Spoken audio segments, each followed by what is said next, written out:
I'm Maria Menounos, and you're tuned in to AfterBuzz TV, the ESPN of TV talk. Now, let the buzz begin. Hey everyone, we're excited to be here, all my fellow stallions. I'm so excited that you've continued to join us. As you can see, we're all quarantined in our own homes, but we're still excited to be able to talk about Legacies with you all, especially this episode because it was a doozy. I'm your host, Haley Graves, and man, it is good to be here and talk with you all. We still have Miss Shiksha Mahtani with me. Go ahead and say what's up, Shiksha. What's up, everyone? Hope you're staying safe.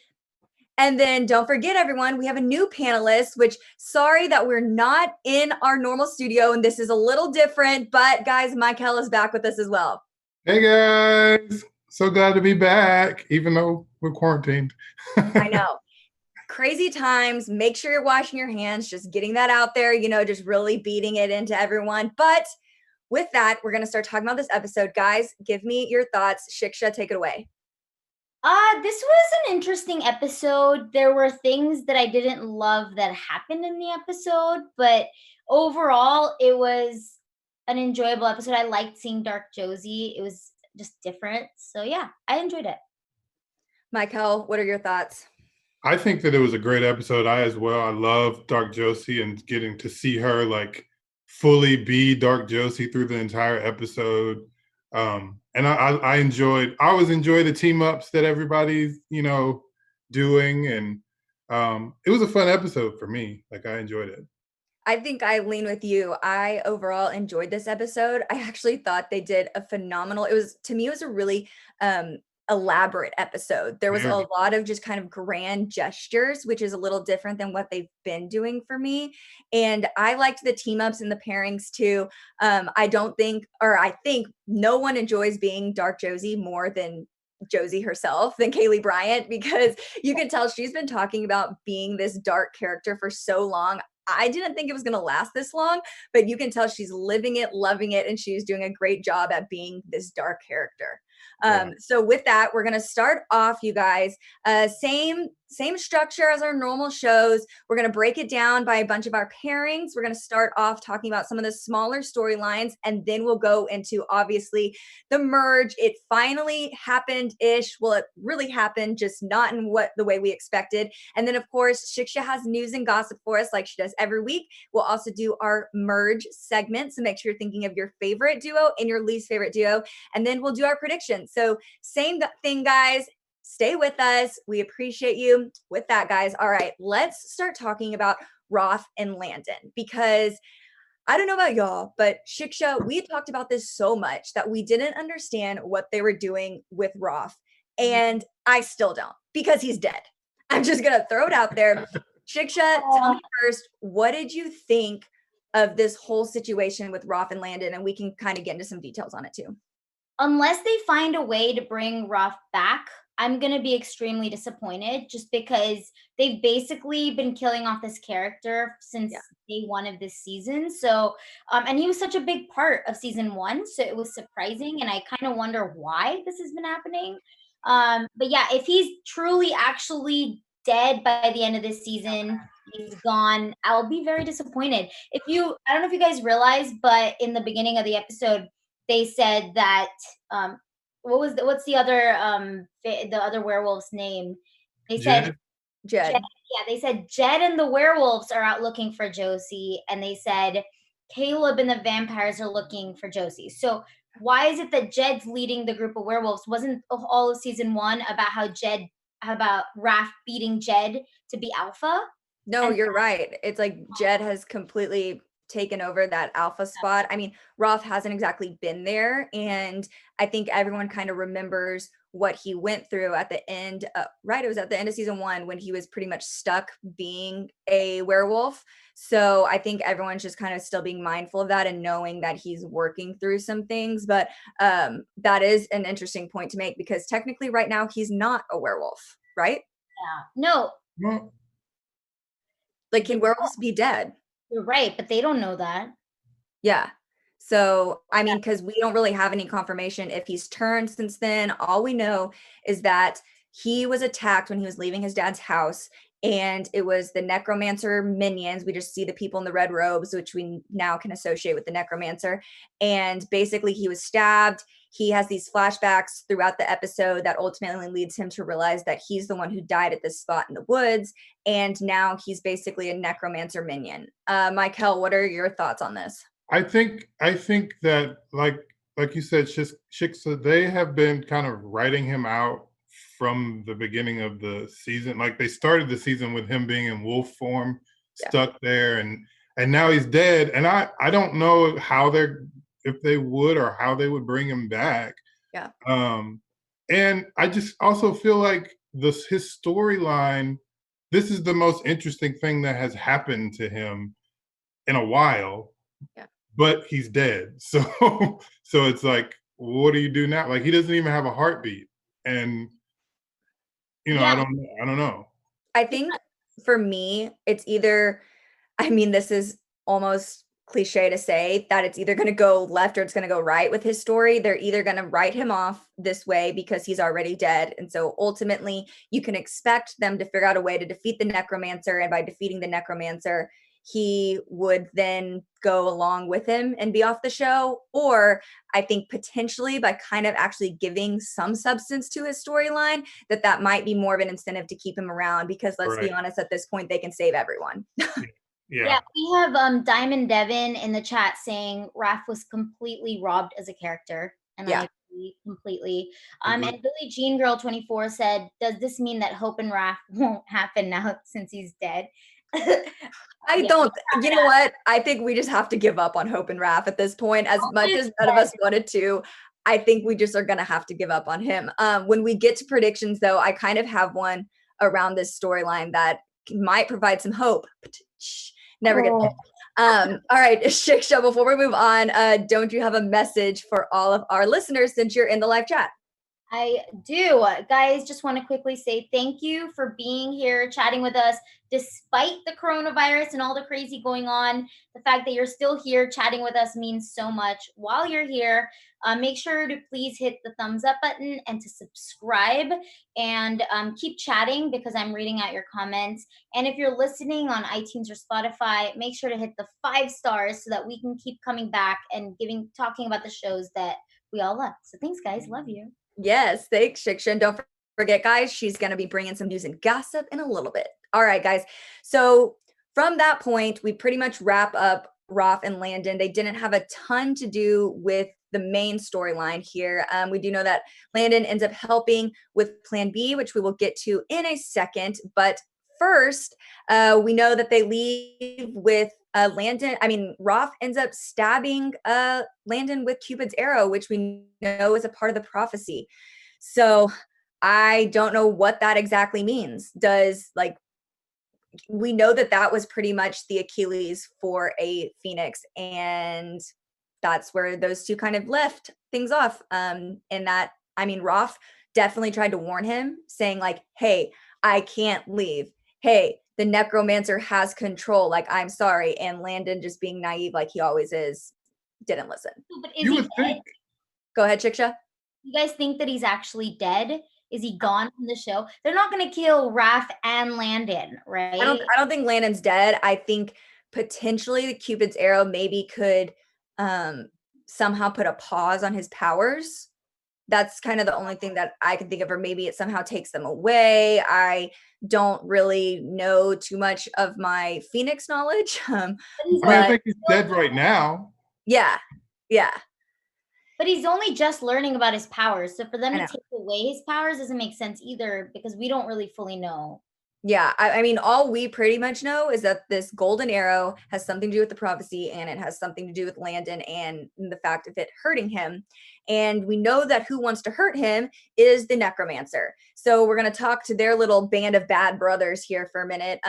So the Necromancer, he's been kind of looming this whole season. We haven't really known why or really what he's up to, but he's there. He still has Chad, who we can definitely appreciate the comic relief always. And so Chad, the Necromancer, and then now kind of going off path a little bit here, but when Josie comes back around, because she's also involved in this little dark crew, She is basically saying that this is going to be the merge day. It's their birthday. They're not 22, but she wants to speed this thing along. So she says the merge is going to happen. She threatens Lizzie, basically saying, hey, I'm going to kill all your friends if you're not there by 8 o'clock to merge with me. And to take her more seriously, Lizzie went to Alyssa Cheng for hope because Alyssa Cheng has that like golden or that ball prophecy thing. And she kills Alyssa. What were your thoughts when Josie killed Alyssa? Go ahead, Mykell. I didn't expect her to be brought back so quickly, but I was shocked. Like I was like, wait, so they just made Josie a killer? Like like that? Just a snap of the fingers. Like she went from just being Dark Josie, but like we still can get her back. Now she's a murderer, and that there's implications to that. Even though Alyssa's alive or sort of alive again, there's lasting implications to Josie being a murderer now. Yeah. Was it after that Josie killed Alyssa that she became a puppet for the Necromancer, or was she already a puppet? That's a good point. But I think my honest thoughts are that Josie took Alyssa because I think Josie kind of knew what was going on. I think she took Alyssa and was like, hey, Necromancer, I'll do what you want. Let's work together. Bring this girl back. I feel kind of bad. And now she's like basically put Alyssa under the Necromancer spell. Okay. But that is a good theory about that she's actually been in cahoots the whole time. Well, okay, so I'm on the line. I'm not sure what it is. Same. But let's just assume that she wasn't under the thumb of the Necromancer and that Josie killing her is what caused that. Yep. Then there has to be a way to bring back Alyssa and Raph, or are they going to kill off both characters again? We're going to get to predictions. I know. It just came to me right now. I had to write it down. We're going to get to predictions. Mykell, what are your thoughts on the Alyssa Cheng murder? I mean, like I said before, I think that it was shocking. And the implications of Josie being a murderer is heavy. And I also think that, well, I'll save it for predictions.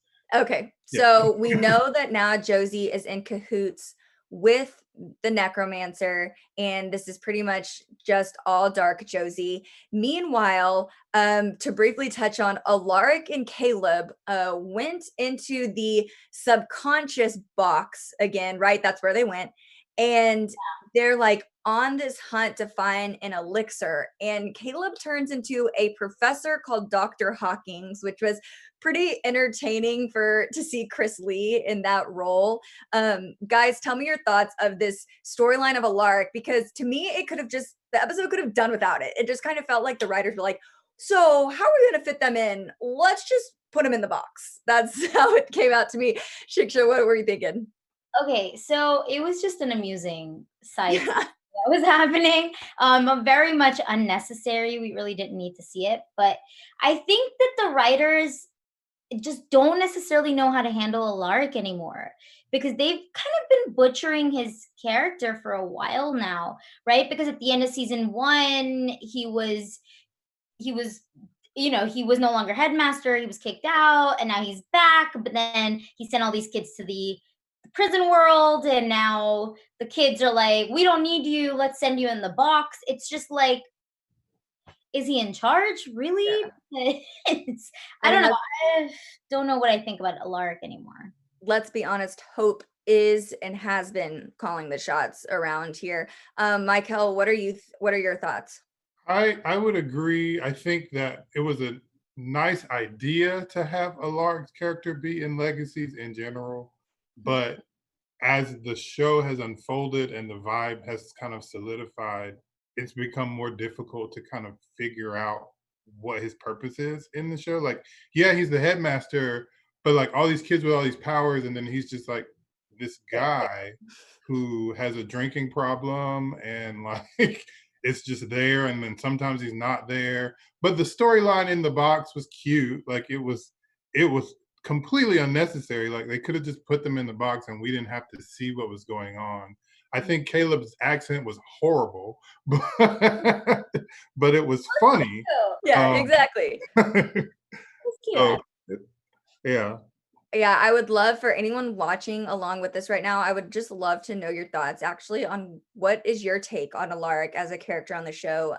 Do you think that the writers are slowly phasing him out, or do you think that Legacies can't even really exist without him? I'm really curious to know your thoughts there. And so now we will move on to our mini super squad. We had Lizzie, MG, and Hope working together this episode. So basically, Lizzie, and I have to point out the one thing I did like about this episode, and it struck me immediately in the first scene when we see Dark Josie dressed in all black, and then they shoot to the shot of Lizzie, and what is she wearing? Her blonde hair, her white shirt, like she's the light in the darkness of this all. And I really found it interesting for them to choose it to be Lizzie, because then we know later on in the episode, they bring up the whole hero talk again, and it's really centered and focused around Lizzie. So are we thinking that Lizzie is the key piece to this, or do we still think that Hope is going to end up being the one that saves the day? We know in this episode, Hope came up with the ultimate plan to save the present and to save the moment. But what are y'all thinking about this dynamic? Shiksha, go.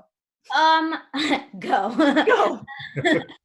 I kind of think that they're making it a Lizzie and Hope show. It's not Lizzie, it's not Hope, it's together. Because ever since the video game episode, they've been throwing them together in a lot more scenes, and they've been saving the day together. And I personally love it. I love their dynamic. I love their chemistry together as the heroes. So yeah, I think they balance each other really well. And I kind of hope that that's what they're going for. I like that perspective. I really do. Mykell, what are your thoughts?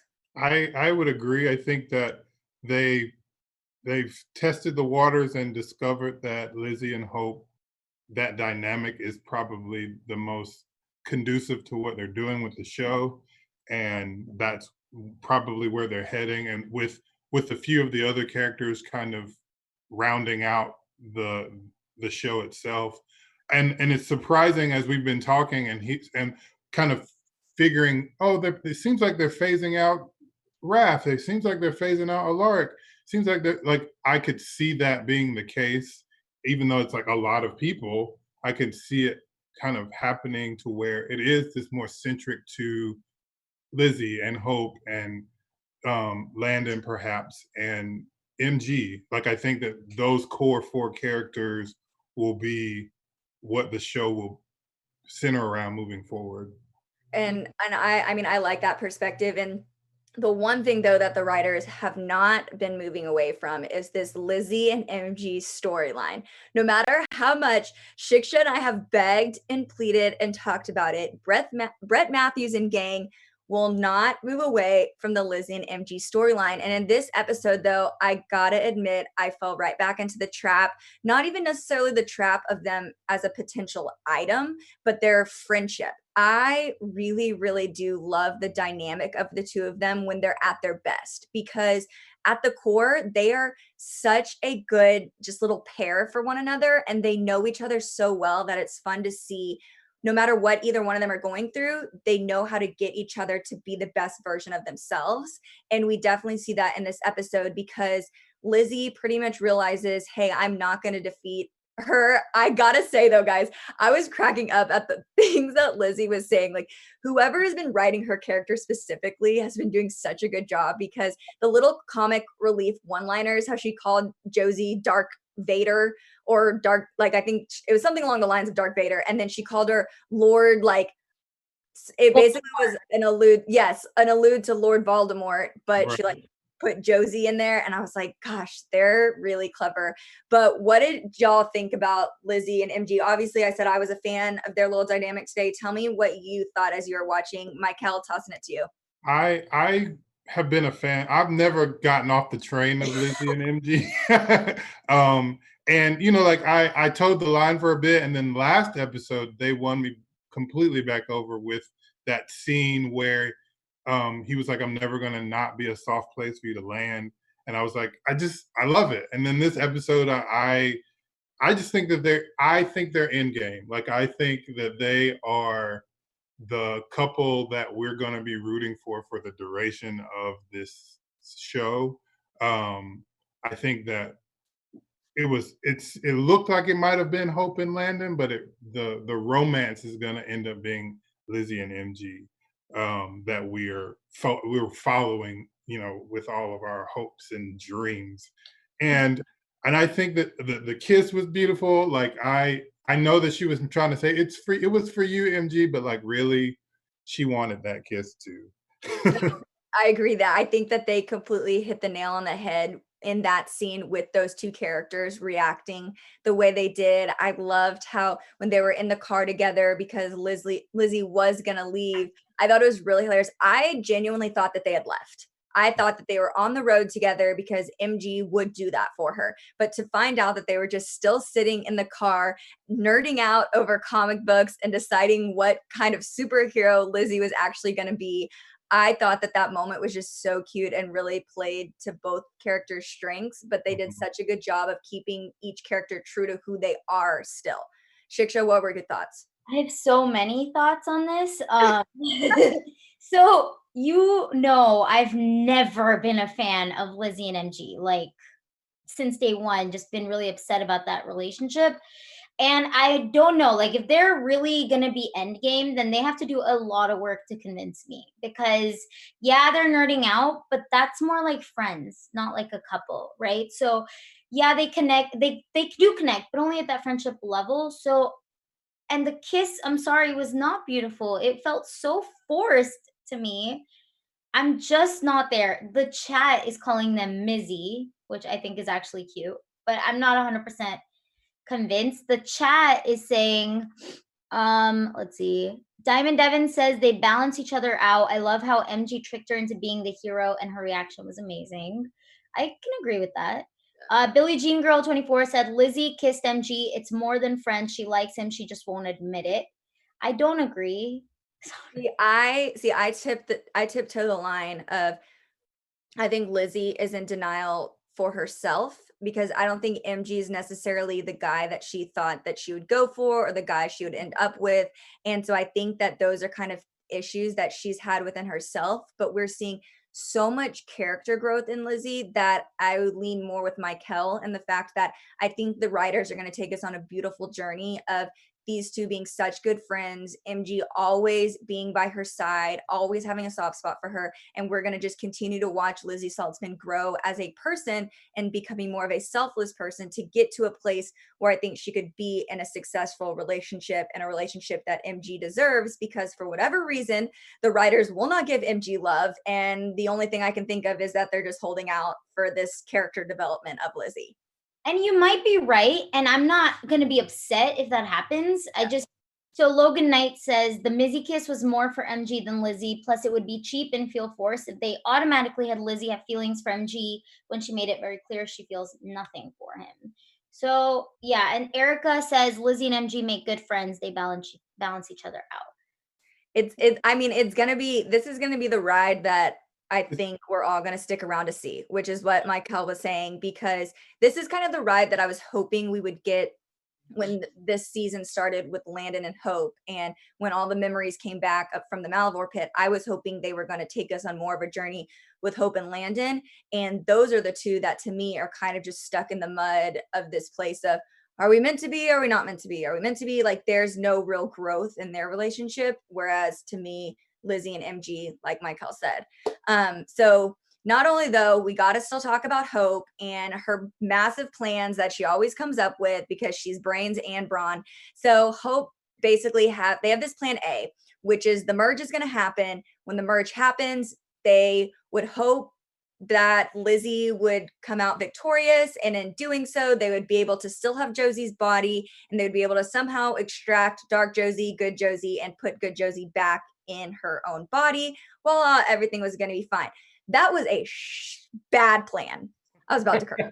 That plan was just so, I was like, no, it just wasn't going to work at all. So I'm really glad that Hope ended up coming up with plan B, which I didn't see Plan B coming, not gonna lie. When the merge happened, I remember that from Vampire Diaries, when Joe and Kai were kind of laying there unconscious. We knew that they were going to be in their subconsciouses fighting one another.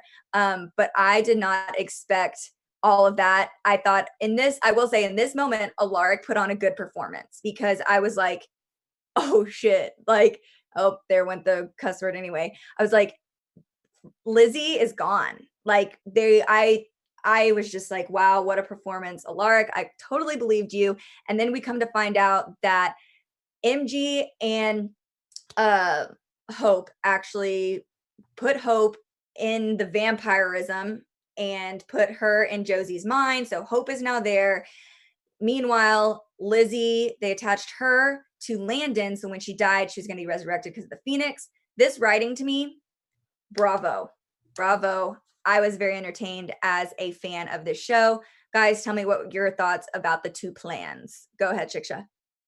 This is just a pure example of why this show is so great, because they always tend to do things that are unexpected and things that are just really creative. I didn't see that coming at all.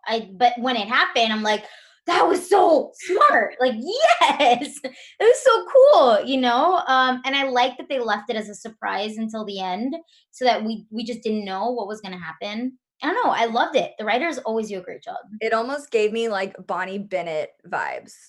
Like that would have been like a move that Bonnie Bennett totally would have pulled on everyone to save the day. Like I still get so much of Bonnie out of Hope. I don't know why. But okay, Mykell, what were you thinking? I like that comparison because I would agree. I think that the writing was spectacular on this episode because there were so many twists that I couldn't have expected. I did not predict it at all that they would tie Landon to Lizzie and bring her back like that. But I also was surprised that Alyssa Cheng died and then was resurrected. Like I was just very surprised. I was so surprised that Landon killed. I mean that Raph killed Landon. Like there was a lot that happened in this episode. I was like, wow, that I wasn't expecting that. No, I wasn't expecting that. I think that the plan was brilliant, completely unexpected. I think that it allowed for each character to have their hero moment because we got to see Lizzie be the hero. We also got to see Hope be the hero. And through this plan, we got to see Landon play his heroic part as well. Like I think that it was great writing. Yeah, no, I definitely I wrote it down because I always like writing down their little quotes and like how they were like heroes save the day even when it's hard. And that's kind of been an underlying theme, I feel like more than once, not even just in this episode, but in this season that they're really honing in on. And so, I mean, with that, we just kind of were at a almost pivotal point. This episode got me really excited for where they're going to take the rest of this season. Because there's a lot up in the air. We don't know what's going on with Landon as he has the Cupid's arrow in his heart. Dark Josie is obviously the more powerful one taken over, but they keep giving us flashes of good Josie still inside, which gives us all some hope. We have hope in Landon's relationships and the balances. Like there's just so much going on that I'm just sitting here like, okay, I'm excited for whatever they have in store for us. So guys, is there anything else that you want to touch on? Anything in the chat that people are talking about they want us to bring up? Yes. So first of all, the eyeball. Now we know the eyeball has been that. Yeah. Well, we knew the eyeball had been connected to the people in the red hoods. And then so this episode, it just really tied it all together. Yeah, they finally revealed that. And the chat wants to know if Lizzie was tied to Landon and Landon's probably dead now. Is Lizzie dead now? I don't think so. I think it was just like a one-time link. It was temporary. Didn't they say that she took a potion? And so the potion is what linked her to him. So I'm sure once the one death was over, then that kind of severed.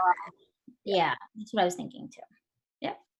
So, okay, well, now it's about that time. Shiksha, give us your news and gossip. Right. AfterBuzz TV news and gossip. I tried. All right, guys. Tonight's news is let's talk about Alyssa Cheng. The actress who plays Alyssa Cheng is Olivia Liang, and she's actually going to be playing the lead role in a new CW show called Kung Fu. It's set in the 1970s. This show sees a Chinese American woman called Nikki Chen in a quarter life crisis taking a life-changing trip to a Chinese monastery before returning to her hometown with her newfound martial arts skills, which she then uses those skills to fight for justice in her own community. The actress posted about it on Insta with a really long caption, but part of it read, "It's an absolute honor to be Nikki, to tell an Asian American story, and to be part of the furthering of representation." It sounds so cool. I'm definitely interested, and I'll for sure watch the pilot at least. See, Let me know in the comments if you guys are interested in the show. See, and I had seen this news, and that's what initially this episode, why I thought Alyssa Chang was dead. I was like, oh, that's how she's going to be done with the show, because I knew that she was taking on this new venture as an actress. And so I was like, oh, I guess she's going to be done with the show. And then when they killed her this one time, I was like, all right, bye. And then they brought her back. So who knows with that? But then maybe she's actually dead because the actress can't be in the show anymore. I don't know. I don't know either, but we'll get to predictions and really then quickly. What else you got? Lastly, just a reminder that episode 19 is a musical episode. It's coming up. I just want to know, how excited are you guys about the musical episode? Do you like musical episodes? Does it not for you? The episode is actually going to be a tribute to the originals in Vampire Diaries, so I'm actually very intrigued to see what they do to bring back those shows. I'm intrigued. I'm not a musical person. Never I'm have. excited. Oh my God. I'm not a fan of musical episodes either, but We will balance each other out then.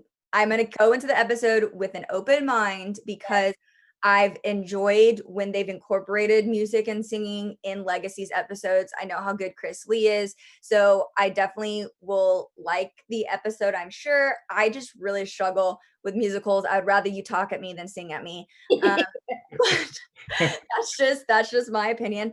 And so, guys, next up, we're going to go into our special segment, which is the merge. And that basically, this episode said it all. What happens in the merge, you combine, and one of you comes out victorious or not. And so in this episode, we're going to talk about, let us know your favorite duo and then your least favorite duo if a merge were to happen. I'll kick it off because I don't want y'all to steal mine, and I'm just going to be really obvious here.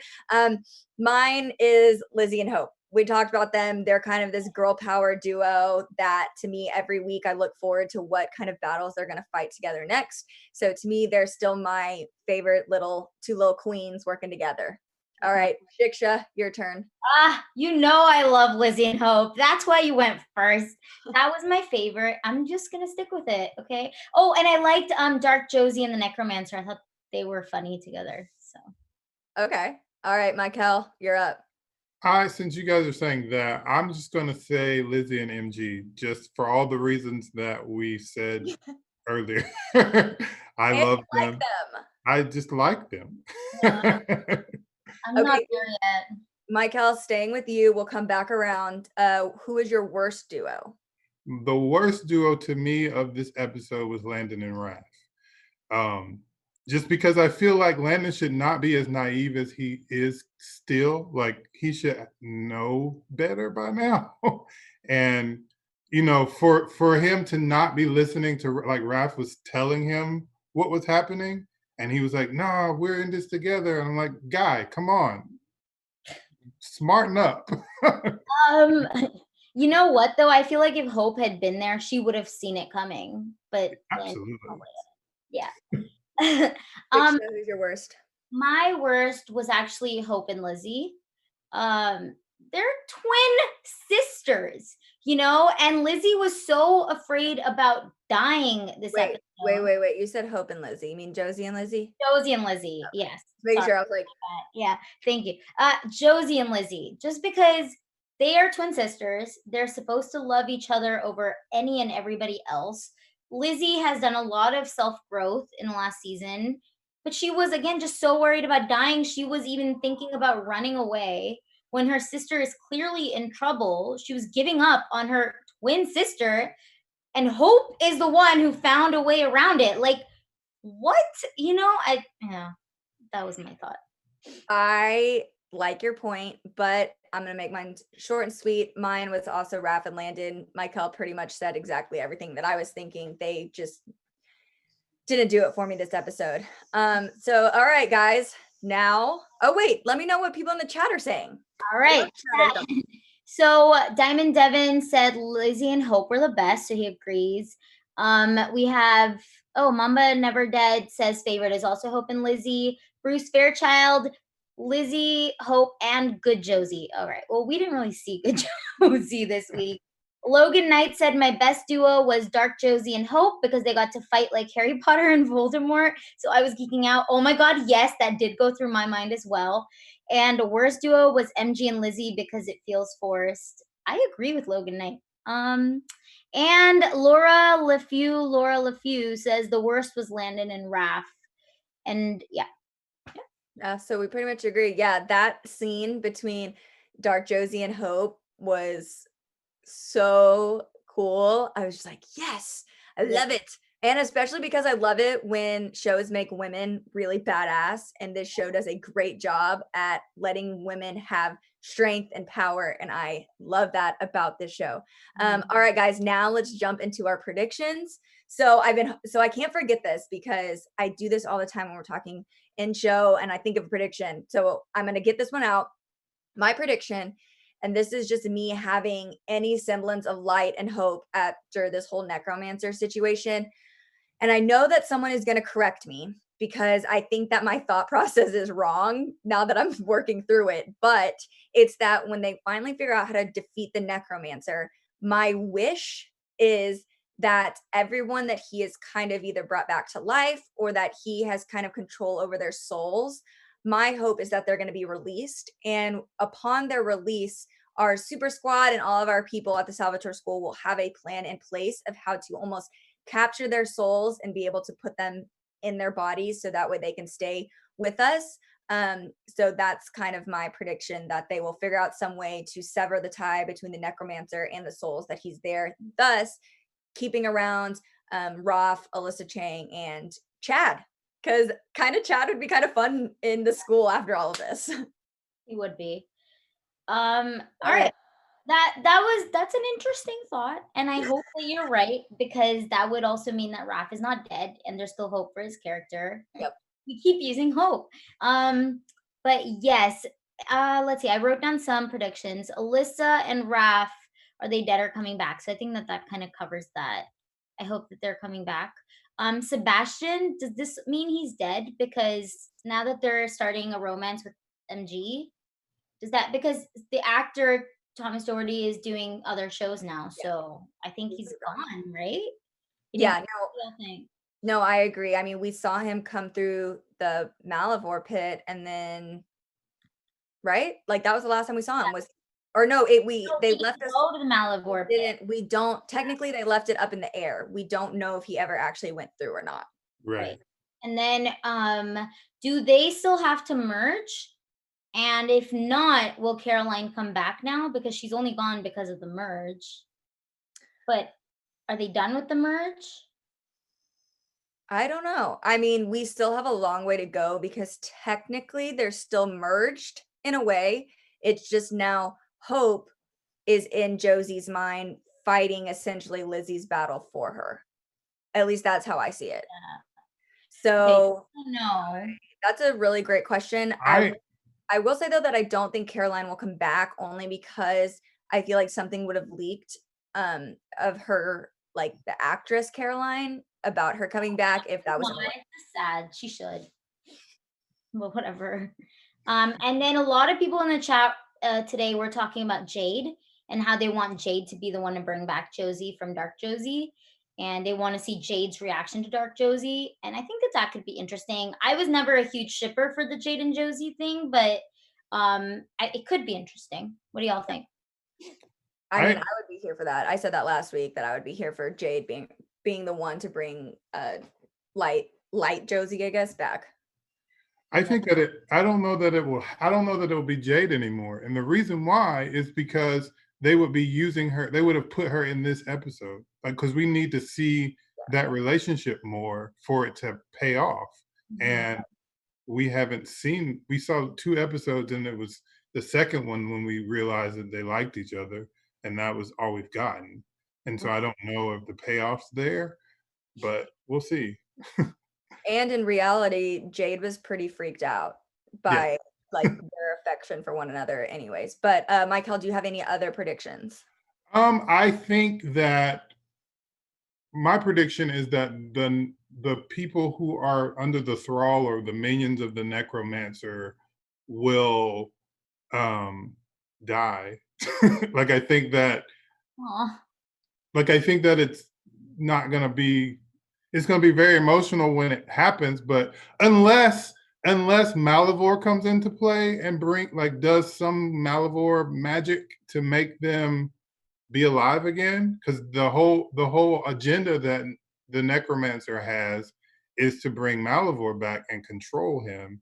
And I think that's ludicrous, and he's going to end up biting off more than he can chew, and it's going to be Malivore in conjunction with maybe Landon that ends up defeating the Necromancer. So you say that, and there's a lot of talk in the chat right now. You have Mr. S Class saying my prediction is Haley, what do you I have a thought, and I'm trying not to forget it. Okay, keep going though. Okay. Mr. S Class said my prediction is Landon is going to get thrown into Malivore, and the Necromancer is going to attempt to control him. But I think Malivore is too powerful and will break free from the Necromancer. And then Billie Jean Girl says, what if when the Necromancer dies, all the people is brought back to life? Brought back. We already said that. What I said. And then Logan Knight said, I predict Landon's body is going to be taken over by Malivore, while Hope is going to be in Josie's mind trying to figure out how to wake her up, but it might be in the most cliche fairy tale way. Which, I mean, we saw next week's episode is going to be based around Little Red Riding Hood and the Big Bad Wolf. Okay, so last thought here, because Mykell just triggered it. I'm building on my Roth theory. I'm just writing his storyline for us so that way we can think that he's going to stay in the episode. So my thought, playing off of the fact that once the Necromancer is dead, they're going to figure out how to keep everyone's souls in their bodies and keep the characters on the show. I also think, though, that when he comes back, because I'm on board that he's not a werewolf right now, that we're going to have to go through the journey of his character becoming just human again and kind of almost having a second chance. And if they were to write off his character, I would much rather them write him off that way, of him leaving the show as a regular human and no longer being a werewolf, because we've seen how much he's struggled with his werewolf side. Or I think that he could then end up becoming very much like I'm blanking, of course. What was his name from Vampire Diaries? That never became supernatural. Matt. There we go. Matt Donovan, who's the mayor of Mystic Falls right now. So I think he could kind of end up being like that. But that's it. We're all done with this show, guys. Thank you for joining us. You can tell we're really excited about where we're going to go from here. So with that, Shiksha, take it away. We'll wrap around with Mykell, and then I'll sign us off, guys. Thanks, guys, for watching. You can find me on all social media platforms at I am Bollygirl, where I post about the after shows that I'm on, as well as all kinds of weird Bollywood stuff. So check it out. You can find me. What's that mean? Are we still at? Yes, you can sign us off. Where can I find you? You can find me on all social media at official Mykell. That's official Mykell. All right, guys. And I am Haley Graves. Thanks again for joining us. You can find me on Instagram, Haley Graves with 2 S's. That's HaleyGraves. And on Twitter, Haley1Graves2. We will see you right back here next week. Stay safe. Stay inside. Wash your hands, people. Thanks, guys. Stay safe. Our founder, Keven Undergaro, and me, Maria Menounos, would like to thank you for tuning in to AfterBuzz TV. Remember, we're not just the first, we're the biggest in the world, and we're the only destination for all your favorite TV shows. Whatever you crave, we've got it. So go to AfterBuzzTV.com and check out our lineup. Buzz you later. The views expressed herein are those of the hosts only and do not necessarily reflect the views of AfterBuzz TV or its owners or principals.